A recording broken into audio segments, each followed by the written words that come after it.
Hello, princesses, and welcome back to Not Fit for Print Beauty with me, Rebecca.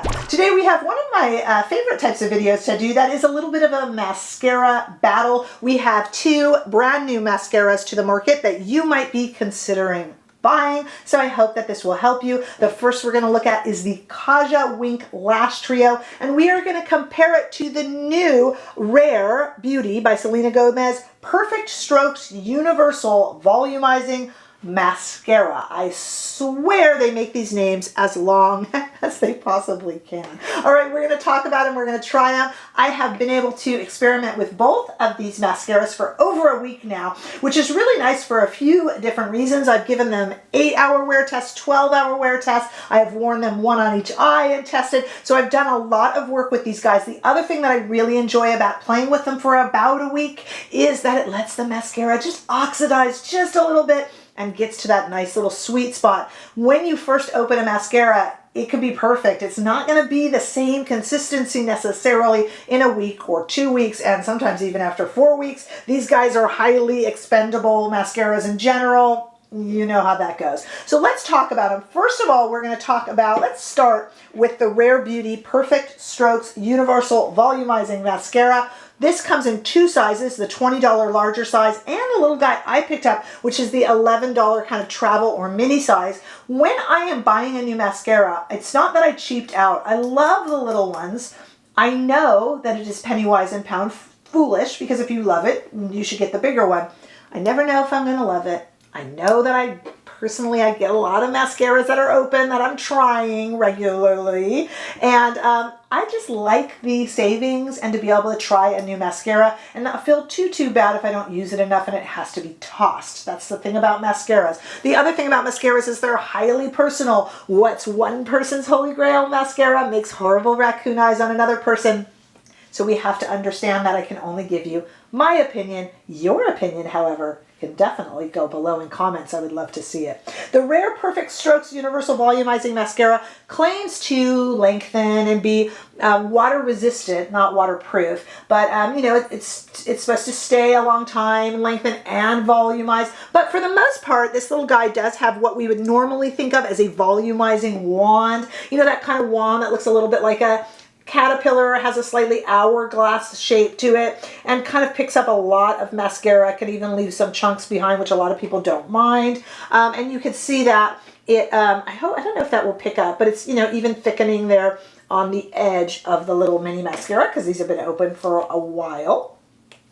So that will let you know, but it does volumize and lengthen, and we're dealing with one product here, and I already gave you the prices. Now let's talk about this Wink Lash Trio from Kaja. I don't know, let's talk about whether it's a gimmick or not. It's certainly interesting packaging. This is $28 and comes with 3 different mascaras that are actually magnetically attached. They can be used together in one system, which is how we are going to use them today. Or, of course, there are no rules. You can just use one or the other. So the way this works is we have 3 different mascaras that click together like a little bit of a Pac-Man thing. See, there's a magnetic field there, and then that's kind of fun. Let's do it again.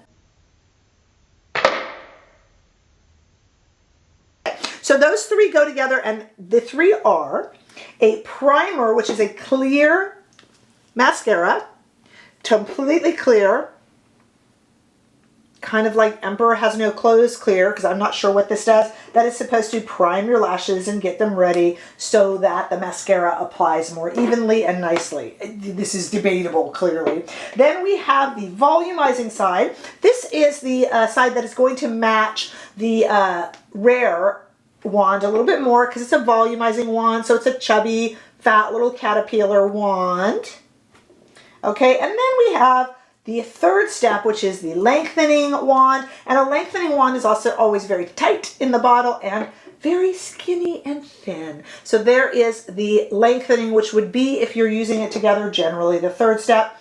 You don't have to follow that rule. And of course, even Kaja admits you're free to use these in any way you want. I could put this on and then add the Kaja lengthening. I could put on the primer and not wear anything else on my lashes. You know, I mean, do what you want to do, obviously. But we are going to test them as they were developed and made, and that will let you know. But I will talk about raccoon eyes actually as well and everything. So I want to show you how these apply and how to use them. The Kaja, of course, after you use them, clicks back and just kind of stays together because it's magnetized. So it's cute, bit of a gimmick. You know I always fall for the gimmicks. Let's come back with nothing on my eyelashes and apply these little guys together and see what we think. Stay right there. Okay, let's put some mascara on. We're gonna do the Rare Beauty on this eye right here, which is my right, your left, and that leaves my left eye, your right for the Kaja. So let's start simple. I'm going to take my little Rephr curler and curl my eyelashes here in the mirror. Nothing exciting there. And I just have a little bit of eyeshadow on, and I did tightline. I'll curl both while we're at it. This is the little Rephr eyelash curler. I will make sure it is linked below. I usually use Surratt, but the Rephr has replaced it. It really does a nice job. And there's all different ways we can curl our lashes that I explained in actually that video. I think I'll link it below. But it's all curled. Okay, let's start with the Rare Perfect Strokes Universal Volumizing Mascara. Just a little side note. Have some time when you first open this mascara. It was, I want to say shrink wrapped, but it's more than that, in plastic from top to bottom so tightly that I actually had to take like a knife and risk it. It was a whole thing. Okay, so you have seen the way this brush looks. It's kind of a classic volumizing brush, although it is supposed to do both. So my right, your left. Let's start at the bottom and kind of wiggle around and get some mascara on. I will also do, so I'm going to wiggle from the base of the lashes all the way up. And then I like to kind of paint my lashes, which I'll show you in a moment. But they can get a bit long, so I just got a little bit of a dot right there. That's interesting, so I'll have to take that off. I just did the very wrong thing. When you do dot mascara, the best thing to do is let it dry and then kind of take a spoolie and you can just kind of get it right off. I actually just smeared it. Do as I say, not as I do. So I'll fix that later. Okay, I like to take the very tip of the mascara wand and just kind of make sure that I'm getting the outside of the lashes. This is a little bit of a chunky mascara, and I'm kind of glad that I let these sit out and open for about a week, because that is when mascara hits its sweet spot, when it's been oxidized just a tad for about a week. There we go. Now let's get to nice dark black, I think everyday mascara. I have very sparse bottom lashes, so I wasn't blessed with a lot of bottom lashes. They're long and sparse, and their length points out their sparseness.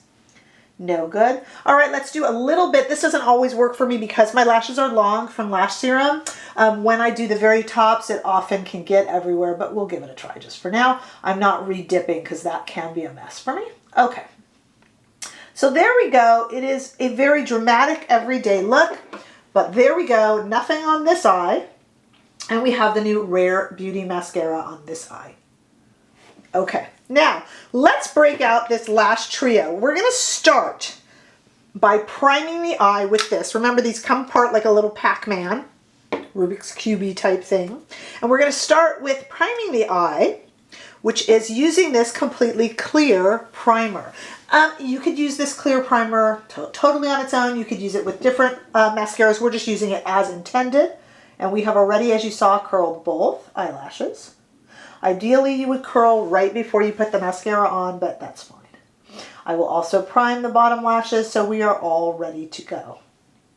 Again, you do not have to use this as a trio or set, but why not? Let's get the tops too. All right, we are all ready to go for our second step, which is layering on the volume side. Okay, so we're picking apart this second part here, and we're going to do the volume. This wand is going to resemble a little bit the Rare wand, which is the volume wands are always kind of these fat, hourglassy, caterpillar-y type wands, and that is our second step. So let's go ahead and do that. Again, wiggling from the bottom to the top, and I want you then to just see that as it is. Let me get some of the goop off. Some of these, or all of these volumizing mascaras can get a bit goopy. And a lot of people like the goop on the lashes. You know, they like that thickening look. I do not. And then I'm going to stop and just show you what this looks like if you were to just use the primer. I don't think the primer does anything, but okay. Just saying. If you were to just do the primer, then you could see what it looks like with just the volumizing mascara. Getting those sparse, very sparse bottom lashes that I have. All right, and I'm just kind of painting them on the sides now, and I wiggled at first. Okay, so there you go. We'll get the tops a little bit too. Okay, there you go. Now we have just the volumizing side on. So this side is Rare Beauty, and this side is the volumizing with priming underneath it of the new Kaja. Now, if we use the Kaja system as intended, we would then go ahead and use our lengthening wand, a lengthening mascara. Grab the wrong one there. A lengthening mascara has a very thin wand and a very tight fit. So that's much tighter than another, and it's a very thin wand, very typical of lengthening. So let's go in and lengthen. We could, if we wanted to, lengthen the Rare Beauty side, but we're trying to keep everything very on brand here for this trial. All right, sorry about that kind of quiet. Okay, so this is definitely adding length, and I will go ahead and get the bottom lashes and a little bit of the top, just a little bit. All right, this is a much more dramatic look for eyelashes. Let me do the edges and paint the edges just a bit. This is a much more dramatic look. I don't know how it's appearing on camera, but if you look now, we have used the entire Kaja system, all 3 steps right here for this eye, and just the Rare Beauty one-step quickie mascara for this eye. What do you think? Let's discuss. Okay, I went off camera and fixed that little smudge. And again, just a little tip that I should have followed and didn't. When you do kind of poke yourself with the mascara and get a little dot of mascara, just chill out, let it dry, take a spoolie, and when you brush it just gently with the spoolie, it will generally completely come off. When it's wet and you do what unfortunately I did and smudge it, thinking you'll just get it off real quickly, you just make a bit of a mess, and a bigger correction has to take place. So that's just a word of advice. Like I said, do as I say, not as I do. Sorry about that.